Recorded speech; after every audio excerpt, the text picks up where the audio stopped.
Oh my goodness, everyone. Welcome back to an incredibly special stunt cast, perhaps even episode of Simpsons Taught Me Everything. I know that I promised you last time that we'd be doing a deep dive into Groundskeeper Willie, and I have dived deep into the plasma pool of Kilt, as it were, and let me just tell you, to quote Edna Kay, I don't even want to tell you what that guy's into, but I still will in a fortnight. You can expect that episode. But a very special opportunity came along, and I, your host, Michael Swaim, would be a fool if I didn't capitalize on it. So we're going to take a quick off-ramp to talk with, frankly, honestly, a hero of mine, a reason that I myself am comedy writing. Today's guest, a Simpsons writer and executive producer, co-creator of Mission Hill, infamous Weinstein friender, sunglasses magnate, and graduate of Harvard, the most expensive and therefore best school there is.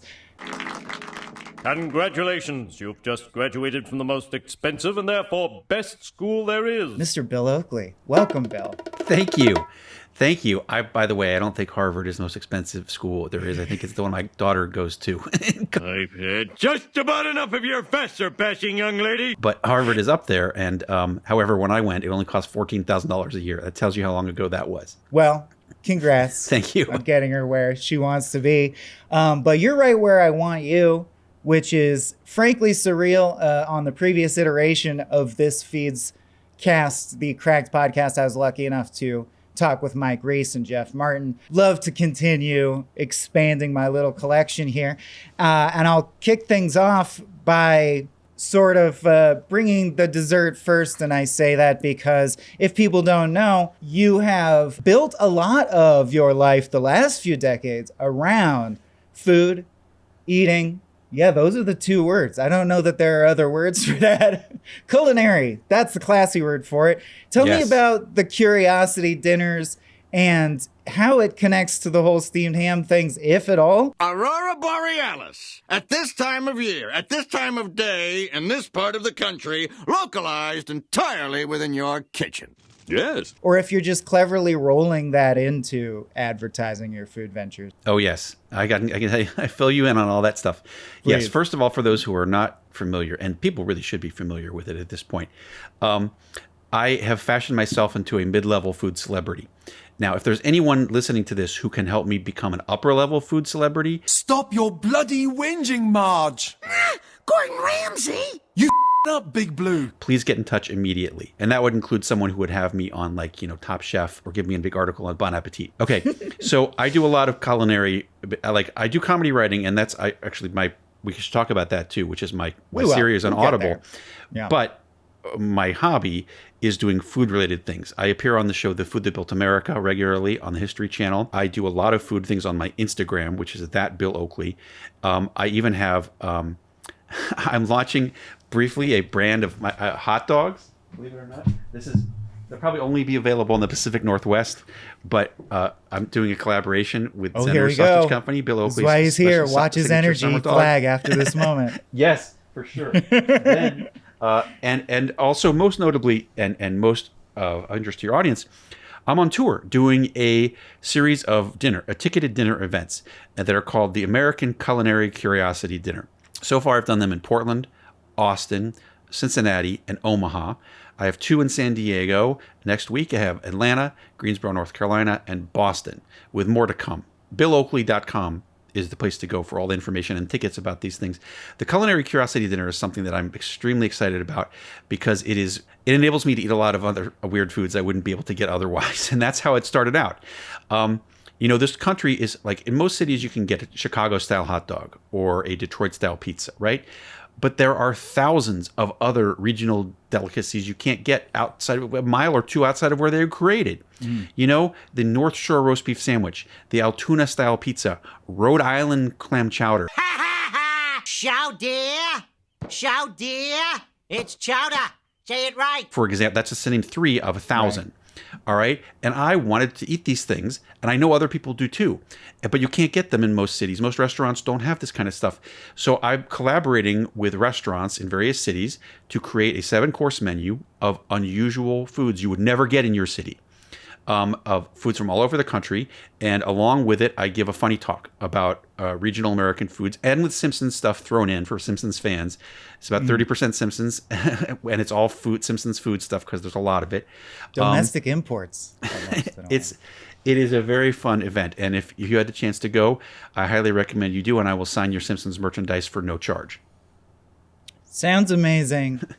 Maybe the most professional by far, and I've had many veteran podcast guests, but my God, hat tip to that. Thank you. As a lower mid-level pop culture early 2000s internet celebrity. See, I'm famous too, but I have even more adjectives before it. For the purposes of our discussion, of course, want to shout out the episodes of The Simpsons Season 4 and beyond that Bill actually has writing credits on. So for people taking notes at home, those would include Marge Gets a Job. Mr. Tom Jones.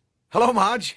That's it. Big smile. Marge in Chains. So, Mr. Nahasapima Petalon, if that is your real name. Terror at 5.5 Feet. At least now I can get some rest. How I Learned to Stop Worrying, Love Legalized Gambling. So let's roll up our sleeves and... Lisa versus Malibu, Stacy Goodwin. Look at me! I'm acting young! Wow!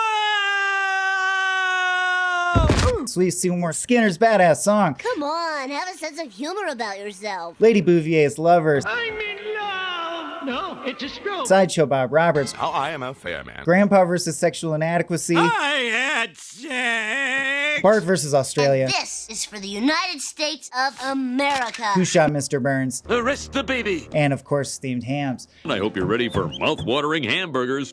I thought we were having steamed clams. No, I said steamed hams. Couple questions around that. The first being, how obligatory does that 30% Simpsons stuff feel?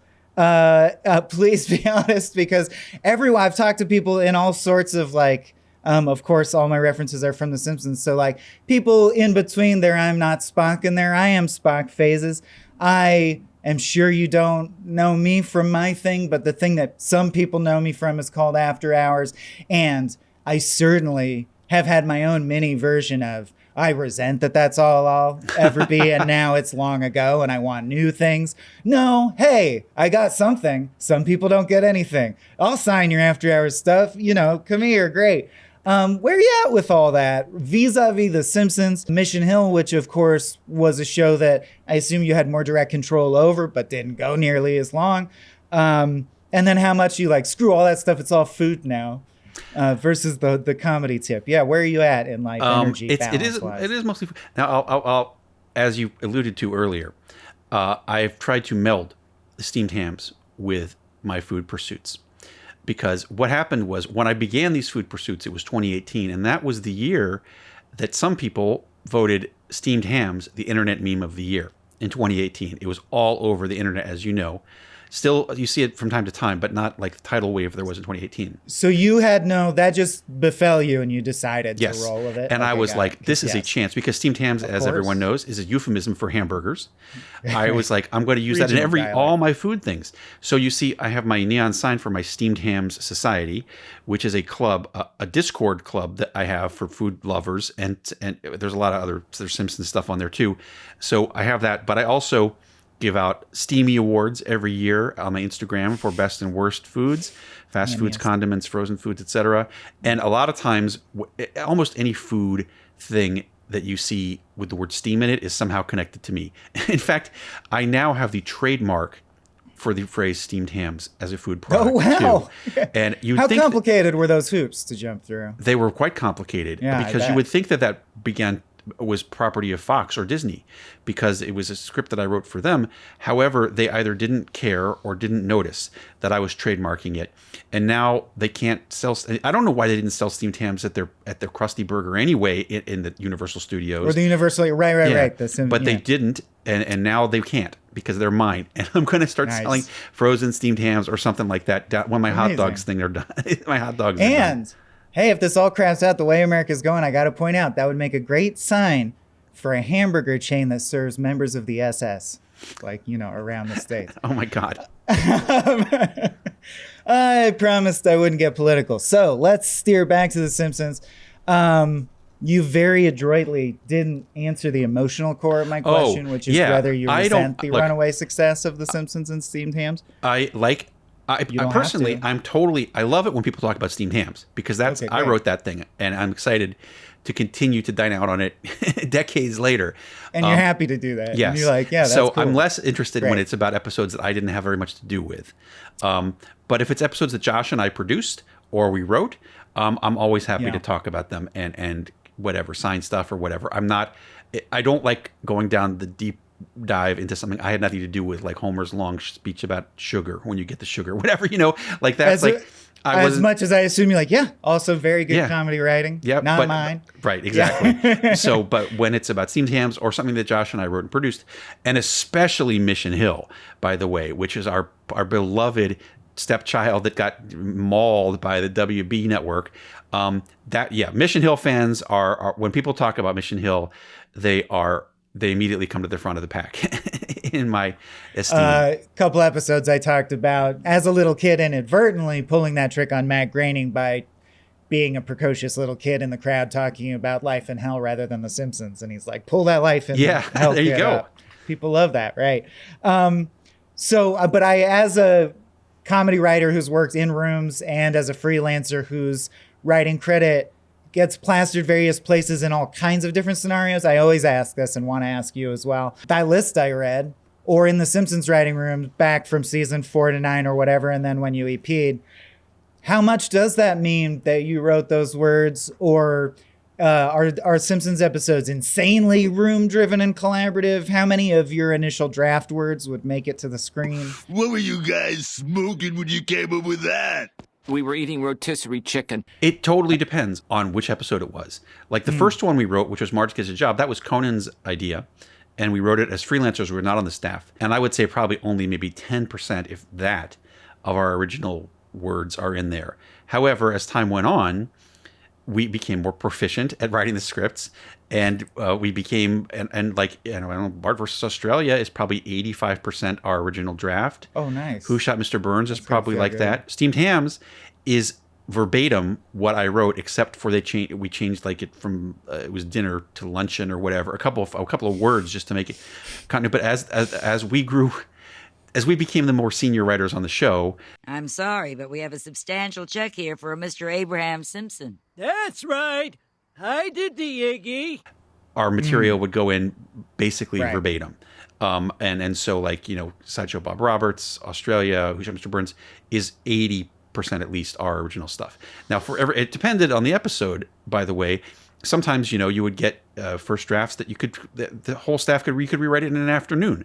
Other times it took 2 weeks of late nights, So I imagine stuff like the offer itself of like, okay, so Who Shot Mr. Burns? Was that a group discussion? Or did you decide in your mind, I think it should be the baby. That's funny. And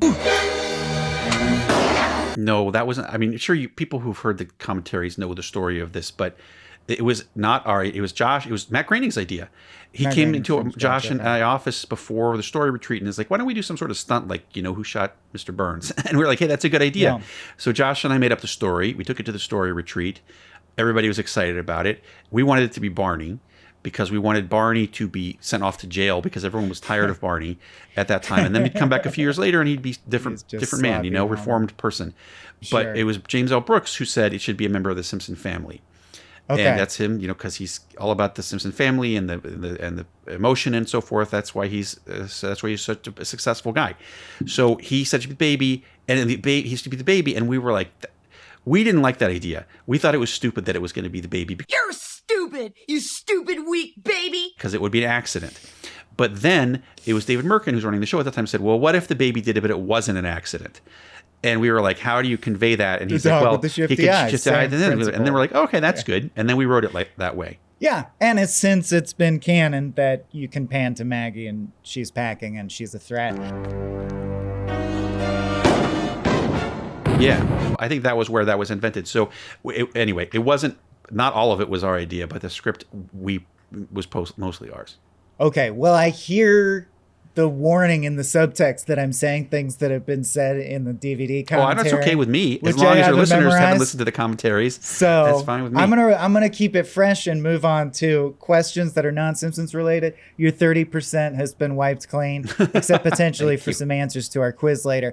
But I did want to ask about the Mullets, which full disclosure, I have only seen clips of because I wasn't even aware of it. So forgive me that it missed me or got buried or whatever, but this is a live action show you're creating. So I can't move on without asking, because I think that's just the thing I was vaguely trying to stab at is to people outside me, After Hours is the big and all-consuming thing in my life. But to me, it was a limited amount of time equal to the amount of effort I put into all these other things I've never heard of. So I never had heard of the Mullets, which came and went. What is the bit? Do you love the Mullets? Did you think it got robbed? It's okay. Yes, I love the Mullets. It's so yes. Okay, let me explain to you something about both Mission Hill and the Mullets. In an era, I know Mission Hill got robbed. I am one of its many fans. Mullets was the same thing, and it was because of the time slot. You have to remember, this is the thing that people don't remember about TV. Up till streaming was invented in like 2007 or whatever it was, you had broadcast TV, and broadcast TV, you lived and died by your time slot. What time you were on and what was on opposite you was everything that mattered. And so if you're in a bad time slot after a bad show or whatever, you were dead. And that was what happened to both the Mission Hill and the Mullets. We were on a network. We were on little known networks that had nothing to pair us with, and the ratings just weren't good enough to keep the show around. Now, if those shows had been on streaming, they would have been on, I think, for a lot longer. The Mullets is so fun. I feel somebody I think who worked on the show has dug out the DVDs that they got and maybe put them on YouTube. I think some of them have appeared on YouTube recently, and I still think they're hilarious. Like, this was, Josh and I were like, we want to do a funny live action show that is like, it's like Beavis and Butthead or Dumb and Dumber, right? And that's that kind of jokes, and we're just unapologetically cheerful and stupid. Pervious to criticism. Exactly. Dudes, yeah. And it was so well cast, and we had Lonnie Anderson played the Mullets' mother, and John O'Hurley was her second husband, and it was so funny. Like, some of those episodes made me laugh I'm stupid. I love it. I love it, and it was so fun to make that show, and the audience loved it. The studio audience loved it. And it was just, again, it was a thing where they had no place to put it. They put it on after a romantic comedy that was not at all appropriate for it on a death slot night. And then it just didn't get the ratings, and it was gone. Much like what happened to Mission Hill. Yeah. And now it was a one season, I take it? Yes. Mm-hmm. Yeah. Okay. And it's not available anywhere except for whoever put these bootlegs on YouTube. I was going to say I found some scenes. So there's still people who are like, I thought it was very funny. Here it is. Once in a while, I hear, maybe once every 5 years, somebody brings it up. It's not like Mission Hill that has built up this cult fan base. It's obscure. It's forgotten. It's lost media. My most heartbreaking hero comedy writer interaction was with H. John Benjamin, because I thought I'd pull the same trick and impress him by not saying Bob's Burgers or whatever, but saying, I really love H. John Benjamin has a van. And he says, not enough. And I know he was just joking, but I slank back home. But in retrospect, I'm like, that's a good answer. It's a good line. So let's get into the topic at hand. Simpsons taught me everything. Today, I'm digging into burgers for reasons that should be obvious by now. And I wanted to basically just quickly run through the potentially apocryphal, because many people want to claim the burger, history of the burger, and see how it comports with your understanding. Also, thanks to your culinary pursuits, do you consider yourself a burger specialist or expert? No. I consider myself a burger. I like burgers, and I have read a number of books on the topic. But, there's that would hotwire our later segment. Great. There's a number of other people who are special on burgers. George Motes, being the most famous burger guy in America, he has that. He's written several books, several of which I own. He also has that restaurant, Hamburger America, in New York, which serves regional burgers, and so he's the burger expert. I wouldn't presume to get into that field. If anything, I'm more of the American regional foods expert, and even that, I wouldn't say I'm an expert in. This pea soup is as weak as the acting and nowhere near as hammy. And have you done the regional interesting regional foods like reference humor book yet? Is there I was just talking about that this morning with someone, so perhaps I will. Okay. So if you, let's say Food Network executives call you because of the insane buzz of this episode dropping. Yes, I'm waiting. And they offer you that mid-level food celebrity lifestyle. Would you stick with that? If you could do anything in food, of course, you think you'd do the regional food stuff? Okay. Yes, I like that. I like that. I used to do a lot more fast food stuff, but after the Popeyes fried chicken sandwich, everything has been kind of stagnant in that world for a while, and it just. I remember seeing your coverage of the Popeyes chicken sandwich now. Doughboys kind of really own that space at the moment in the public consciousness. Yeah. Okay, interesting. I'll say my mind was opened up to that whole thing first as a young man when I went to North Carolina. I had Cheerwine and was like, this can't be, because I loved it. It was delicious. There can't be soda in another state that I don't have access to. In Southern California, we're supposed to have all the kinds of sodas. Yeah. This is absurd. So, okay, interesting. I'd love to get into regional dialect more. But first, I want to talk about apicius and steak tartare. And I'm hoping that, it sounds like you're probably like me and haven't had it. But way back when, I guess, before genetic tampering, or maybe we just got sick and died more, it was much more common to eat beef raw. And when ground beef was eaten raw, we had, prior to, I think like the 1920s, we had no efficient way to grind beef. So steak tartare in a little, it's still eaten in places. I haven't had it, I've had it many, many, many times. By the way. A little puck with an egg yolk on top. I love it. Okay, please tell me, what is steak tartare like? It is uncooked beef. And it's not necessarily ground. A lot of times it's kind of sliced into tiny little cubes or something like that. Mm-hmm. I mean, the grind depends on the place. And as you said, it often has a raw egg on top of it. But I find it to be delicious. And I've had it, I don't know, every time it's on a menu, I order it. And I don't go to fancy places that often. But generally, I probably had it maybe 20 times in the past 20 years. And it also goes great with vodka, too. Like, I have like a vodka martini or even just like straight chilled vodka with it, and it's an excellent dish. It's pretty sushi. It actually tastes a lot like sushi. If you think of beef flavored sushi, that's what it is. So I think it must have something to do with Upton Sinclair. Oh yeah. Or just the legacy of filth, and I don't know why, but yeah, when I think of eating raw fish, that doesn't sound nasty. When I think of eating raw cow meat, it sounds inherently dirty and nasty. I have to imagine that it is there's take special care with any beef that's going to be served raw. I have a crazy friend who says it's wrong to eat meat. Is he crazy? No, just ignorant. You see, your crazy friend never heard of the food chain. But I have to imagine that in 1750, their special care was not up to my 20th century And in fact, standards. This is bringing it all back to regional foods. Perhaps if you're from Wisconsin, you've heard of the cannibal sandwich, which is a famous Wisconsin dish, one of their regional specialties, which is essentially steak tartare on bread with a slice of onion on it. And every year, when it comes into vogue every year at certain festivals, the Wisconsin Department of Public Health is like, don't eat raw beef. Please, people, don't eat these sandwiches. That's what I've been told not to. But again, if you go to a fancy enough restaurant, unless you heard something in the news, I agree that you trust anything they put in front of you and go, I'm sure if it's raw, it's meant to be raw. I'll never forget eating one of the most delicious things I've ever had and asking the guy, now what is this little fried cube of meat? Because obviously I will butcher it with my inelegant craftsmanship, but if I wanted to make this at home, what even would I seek out? And he's like, that is the thalamus gland of an antelope flown in from Africa this morning. Wow. I'm like, okay, so come back here for this is what you're saying. Wow. So yeah, I don't actually understand how that works, and I watch a lot of food shows, and I still don't understand.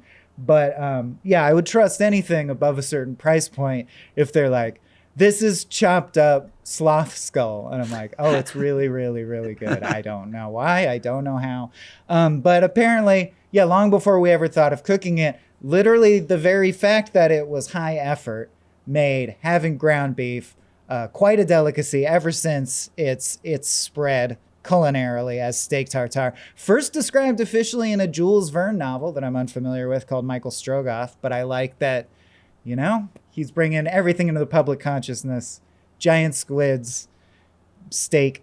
And when industrial meat grinders were finally invented in the 19th century by a German engineer, hence it originally spreading in Hamburg, they were selling like hotcakes, to mix food metaphors, because the common man can have little bits of ripped up meat, which amazing. What a luxury that was beyond us, or at least that took a lot of, you're standing there chopping and chopping and chopping for every patty, and it just wasn't worth it to most people.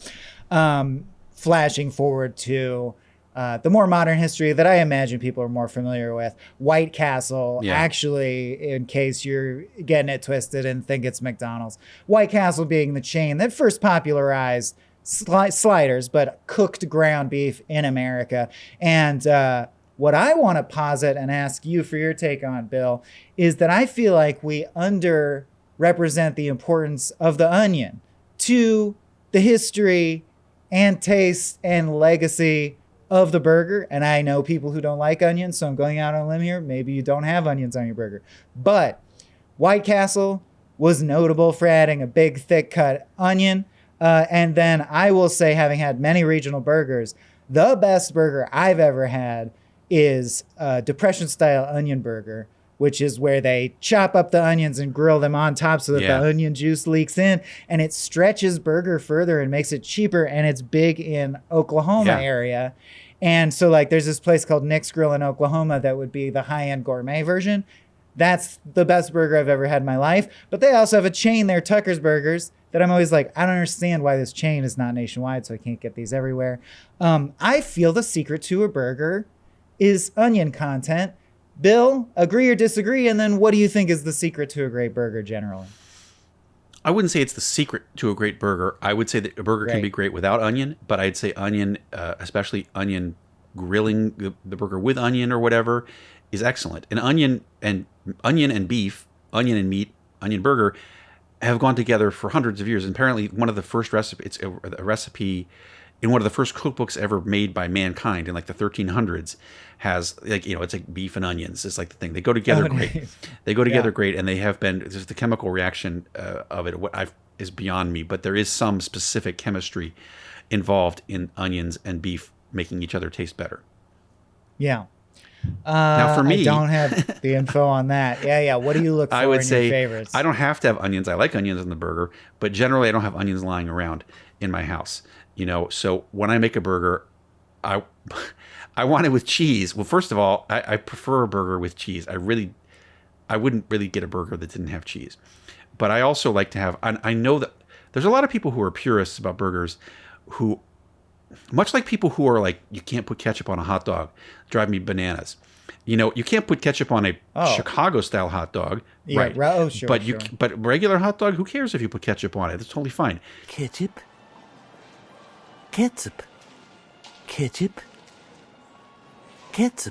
Like the people who give you shit about putting lettuce, tomato stuff on your burgers. I love that. What I like is a Whopper style burger that has lettuce, tomato, onion, pickles on it. And speaking of, since you like cheese, you should know I believe Thailand Burger King chains have a burger that's 20 slices of American cheese on buns grilled, and that's it. That's excessive. Homer would go for it. Yes, it is. It's 64 slices of American cheese. Yeah, 3 of those and you're good. So I prefer a burger. Now that doesn't mean I don't like a regular cheeseburger with just onions and pickles. I like that just fine. But if I have my choice, it would have lettuce, tomato, mayonnaise, pickles, onions. I think the Juicy Lucy with the cheese mixed into the beef is superior to the cheese melted on the patty. I've never had a good Juicy Lucy, and there must be. They must exist somewhere. The ones I've had have always been with a molten crisp. Core of cheese. I like had that, and that really I like hits. that. Yeah, but I've always had they're overcooked on the outside, I find. So, good, bad, or ugly, are there regional burgers that immediately come to mind from your travels, like me with the onion burger? Are there styles that there aren't like I would like. Well, there's some. Most of the burgers, really, the regional burgers aren't really that different. It's not like they're served at one restaurant. It's like this place is known for its burger with peanut butter on it or whatever. Like as opposed to Chicago style pizza, there's 1,000 places in Chicago serving Chicago style pizza. A lot of times what are passed off as regional burgers are one thing that one place does. Some exceptions to the rule for me are New Mexico.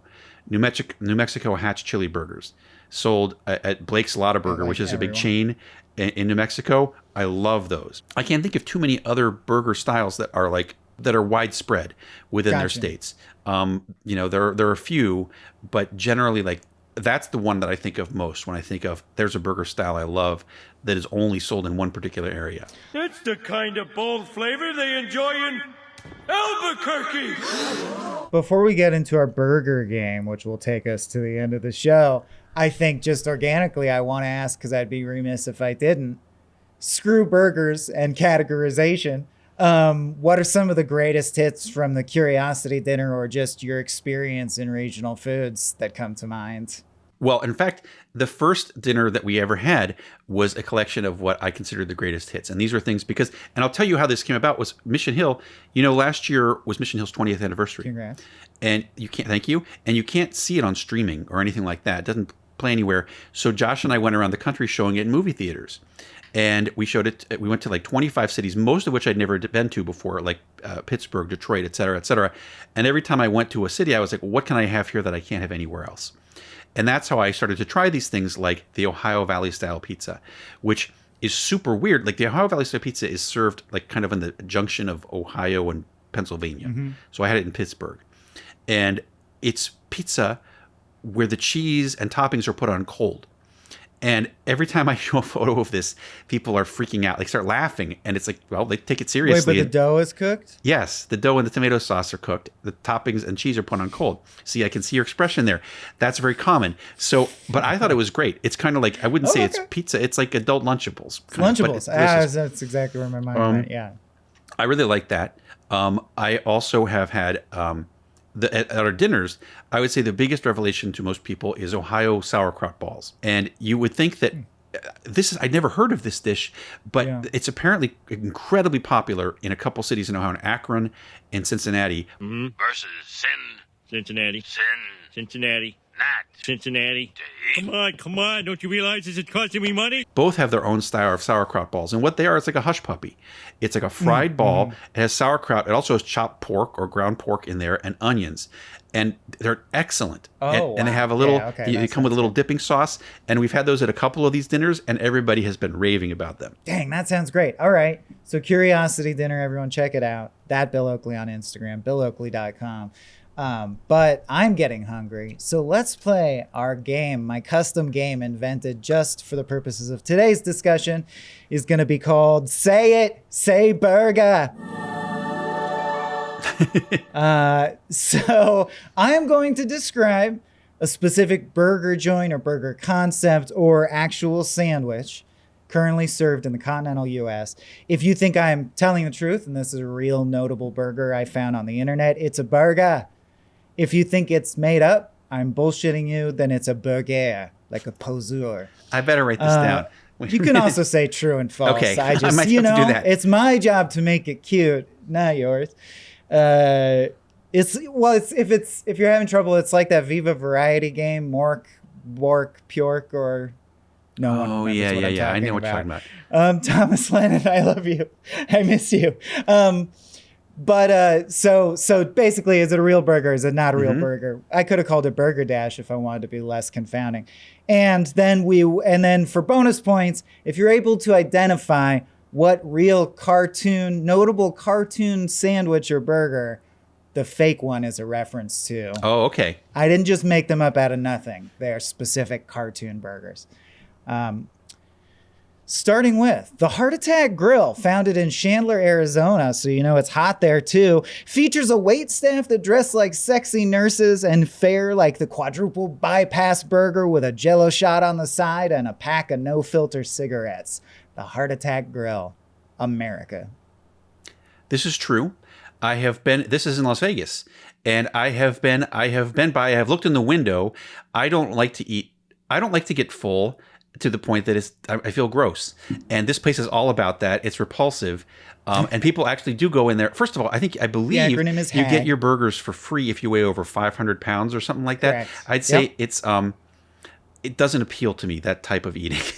Come into Hag and die. Smoke a cigarette. People do die in the restaurant, which is also unpleasant. So it's not something, but I've walked by it. You get your picture on the wall if you die in the restaurant. It's all true. Right. True. Correct. That's a burger. The ham dog.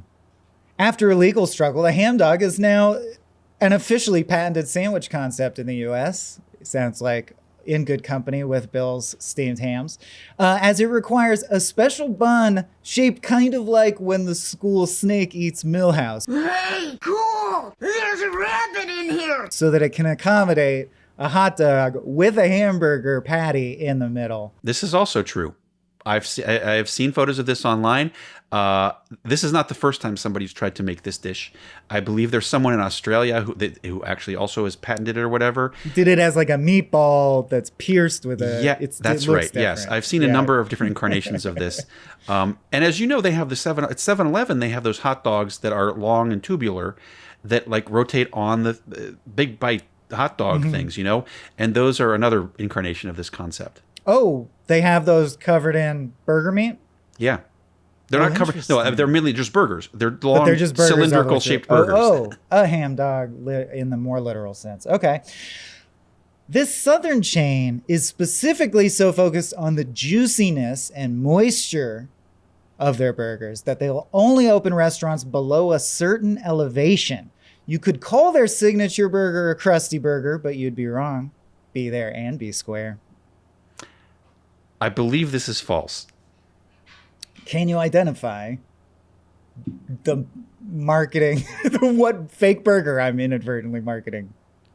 Is it the Krabby Patty from SpongeBob? It is the Krabby Patty from the Krusty Krab, which you could call a crusty burger. Fantastic.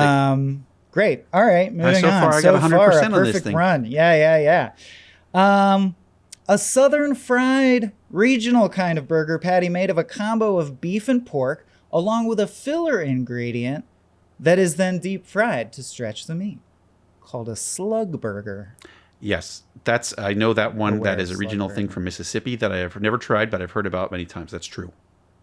Another one like the sauerkraut ball where I was like, slug burger? That sounds pretty gross. Read it, look at a picture. Hey, that looks pretty good. A slug burger apparently means because it used to cost a nickel, and people used to call nickels slugs back in the day. And in those days, nickels had pictures of bumblebees on them.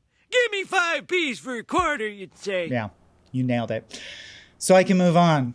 You're the perfect guest. The hump burger. So tasty you'll hump it. Naturally, someone on the list had to specialize in non-cow patties, and at Crazy Burger, you can chomp buns containing a camel burger patty topped with Nutella and plantains.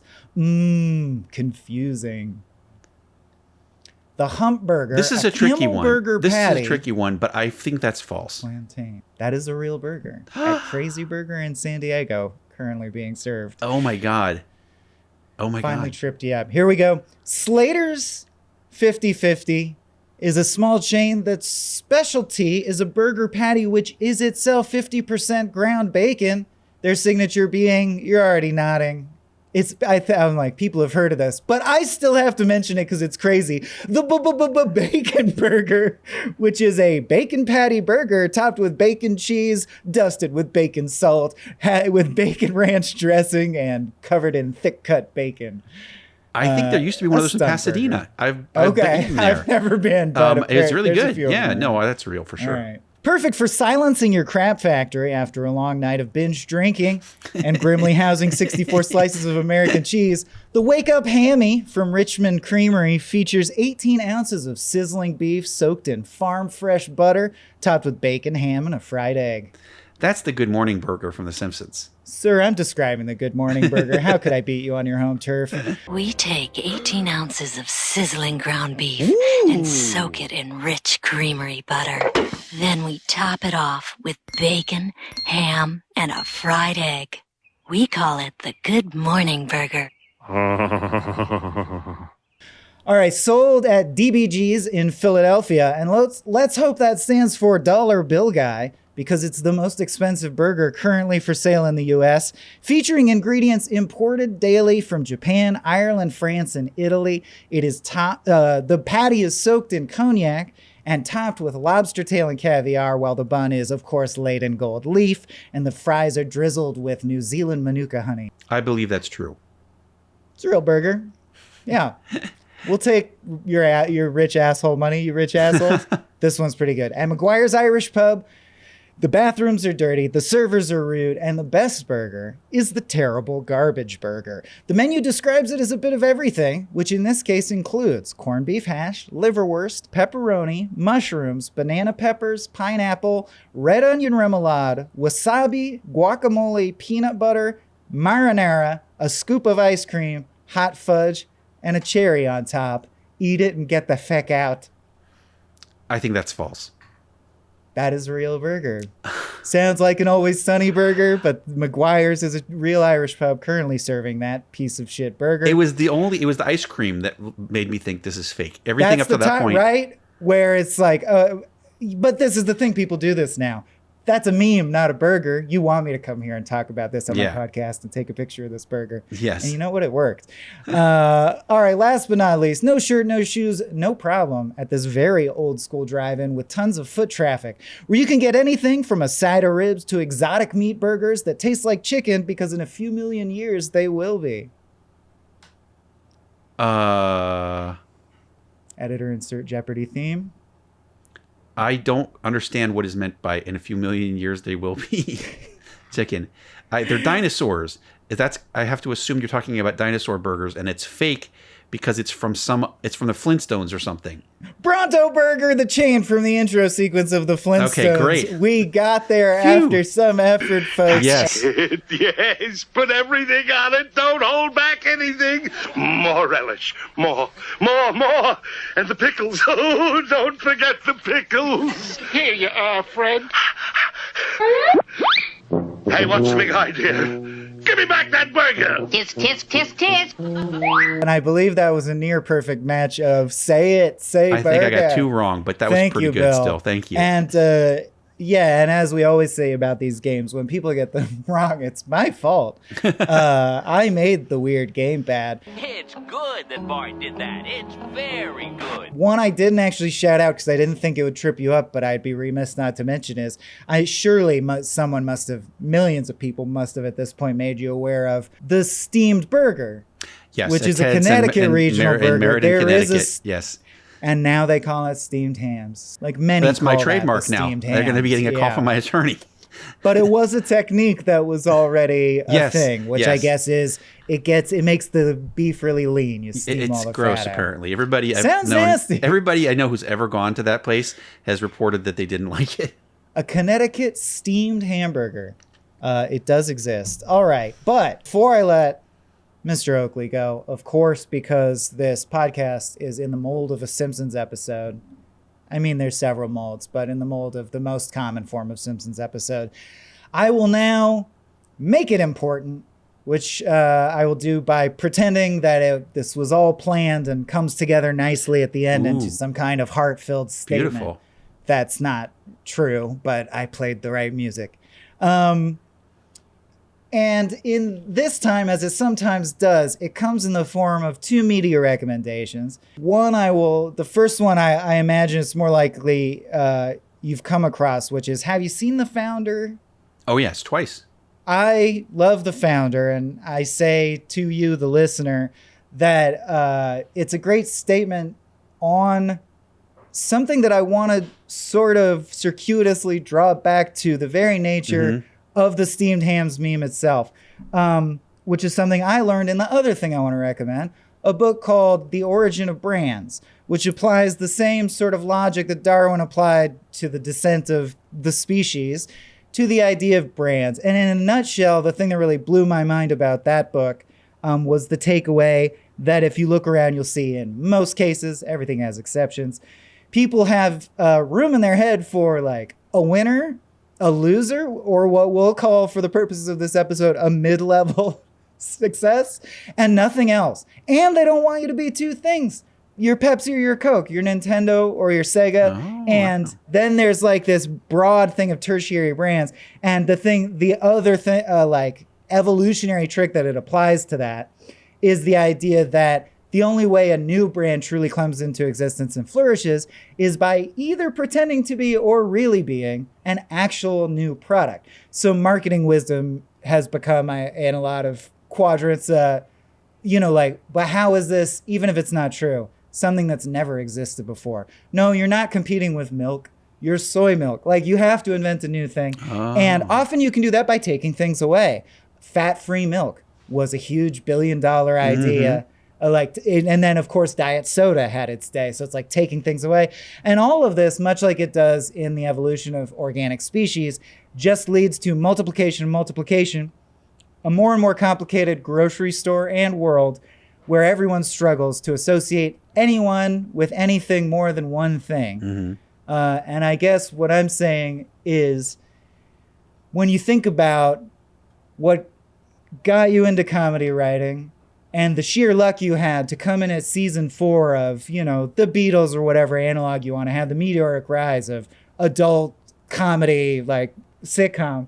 Do you ever feel like Michael Keaton at the end of The Founder when you look in the mirror and realize you yourself are just an interchangeable part in the comedy machine? You know when his eyes just go dead? I do feel, yes. Obviously, the comedy machine is pretty broken these days. So I'm glad that we've neglected to talk about my Audible thing, but I'm glad that I have this other thing to work on, because TV comedy business is a huge mess. And everybody I know who's in there, if their house didn't burn down a couple of months ago, is having a hard time getting a job, even because of this. There's nobody wants any sitcoms anymore, and the 6 that exist, there's 1,000 people competing for every job that pays minimum anyway. I want my check. You're a writer, all right. So that's why I've been lucky. I've been blessed by this opportunity to write and create my own show on Audible that I've been doing for the past 5 years now. Well, now would be the time, please. We're actually hitting our second plug window. Okay, great. So yeah, that's what I was going to say. What is giving you sucker when you sit down and think, oh, I'm excited, I'm going to write? What are you writing that you're most excited about these days? The only thing I've been, other than food stuff, the only thing I've been writing for the past 5 or 6 years is my own show, which is on Audible. It is essentially a radio show. And the first season was called Space 1969. I wrote all 10 episodes myself. And also sort of somewhat produced them with the people at Audible. It takes place in an alternate 1969 where Kennedy did not die when he got shot, but instead had a revelation that we were wasting our time in Vietnam and we should be colonizing space instead. But he did get shot? Yeah. He went to a coma and woke up saying... And then woke up and is like... Yes, exactly. So the series begins in 1969, his third inauguration day. America has a space station and is going to open a moon colony within a few months. Would you pick up some of that nice green moon money for me? Royce McCutcheon. No deal, McCutcheon. That moon money is mine. And Natasha Lyonne is the star of this project. She plays a nurse on the space station who gets one of the great voices. Yeah, absolutely. And she gets drawn into this conspiracy that involves, and it's loaded with, it has a lot of Simpsons style humor. In fact, people have compared it to Futurama, but in the past, so like Pastorama. Gotcha. Anyway, it became a surprise bestseller, and they ordered a sequel, which I spent the past 3 years writing, which is Space 1972, and we're in production on that, and we record Natasha next month. Amazing. I feel bad I'm not aware of that, but I'll catch up. That sounds awesome. Yeah, if you have Audible, you can listen to it for free. If you don't, you can buy it for $19.99. I do. I've kept up with Swartzwelder's books. Oh yeah, I should be caught up with this. Absolutely. All right. So that felt lovely. I feel a slight moment of reverence or gratitude for life, which means it's time to cut through the treacle. Might I add, eat my shorts? Bart, just cutting through the treacle. Cutting to the T is our short final round of very straightforward, very brief Simpsons trivia. Just to reset our focus, make us feel like we're at home base. Everything is returned to normal in time for next week's episode.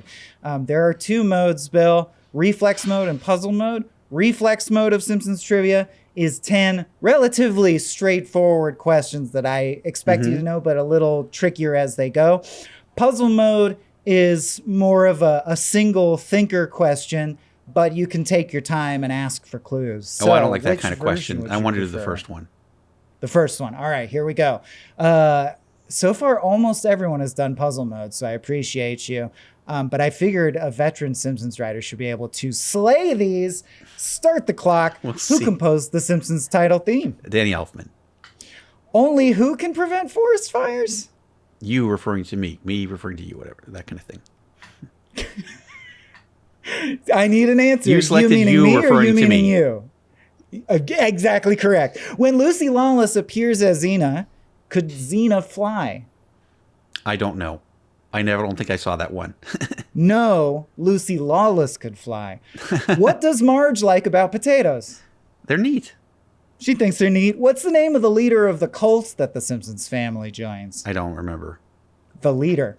Oh, yeah. Okay. What I do remember that. Star Trek Voyager character does comic book guy slowly download porn of a line at a Captain time that Janeway. awakened me sexually? Captain Janeway. No, 7 of 9. What? Good guess, though. Bonus would be what is her designation? I'm not going to throw it at you. But There's got to be a Captain Janeway comic book guy thing somewhere in this first 8 Oh, seasons. Janeway, you missed. Yeah, like I can hear it on the tip of my Okay. brain.